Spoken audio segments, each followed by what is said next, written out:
હાલો મિત્રો, જય શ્રી કૃષ્ણ.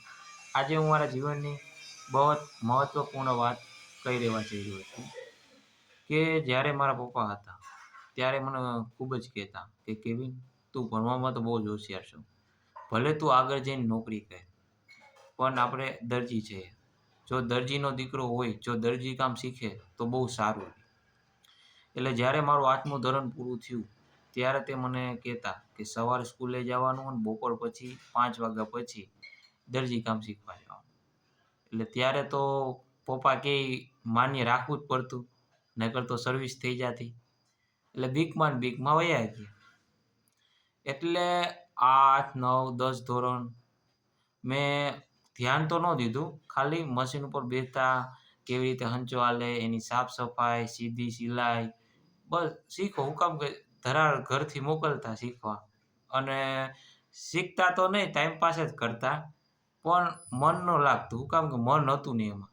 કારણ કે આપણે એમ લાગતું યાર આપણે આ કરવાનું નથી, આપણે નોકરી કરવાની છે, બરાબર છે. આપને એમ થાય કે આપણે નોકરી કરવાની છે, એટલે આપણું મન હતું નહીં.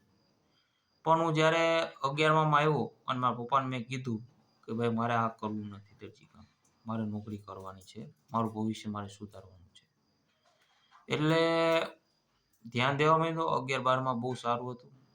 પણ આ જે 3 વર્ષમાં જે મારું શેડ્યુલ બની ગયું હતું ને કે ભાઈ રોજ દરજી કામ શીખવા જવાનું, એમાં નવરા બેઠા મને જ ન હોડતું.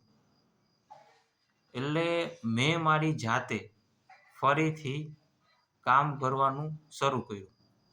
ત્યારે મને ઇન્ટરેસ્ટ જાગ્યો કે ના, આ વાત પપ્પાની સાચી છે કે 8 કલાક જોબ કરો, રાતના 8 વાગે આવો, જમી કારવી 9 થી 12 કામ કરો. એટલે તમારો મહિનાનો જે પણ ખર્ચો હોય, પેટ્રોલનો, ચા પાણી નાસ્તો, જો તમારું વ્યસન હોય તો તે તેમાંથી નીકળી જાય. તે માટે મને કહેતા. અને કંઈ પણ જ્યારે ભવિષ્યમાં ફ્યુચરમાં તમારી નોકરી છૂટી જાય અને 2-3 મહિના તમારે જો સ્ટ્રગલ કરવું હોય, તો તમે ઇન્ટરવ્યૂ દેતા હોય, તો ખાલી બેઠા હોય, તો ત્યારે આ કામ કરીને પણ તમારું કામ થઈ જાય ને તમારું ઘર પણ ચાલે. જો તમારી માથે જવાબદારી હોય, એનું હેતુ આ હતું. જો જ્ઞાન હોય જે પણ ફિલ્ડનું, તો તમને બહુ જ કામ આવે.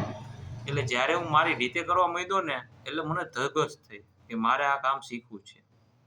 એટલે મારી રીતે હું કામ કરવા માંડ્યો અને બહુ જ કામ આવ્યું. અને ત્યારે હું દિલથી શીખો, ધ્યાનથી શીખો, એટલે કામ આવડી ગયું.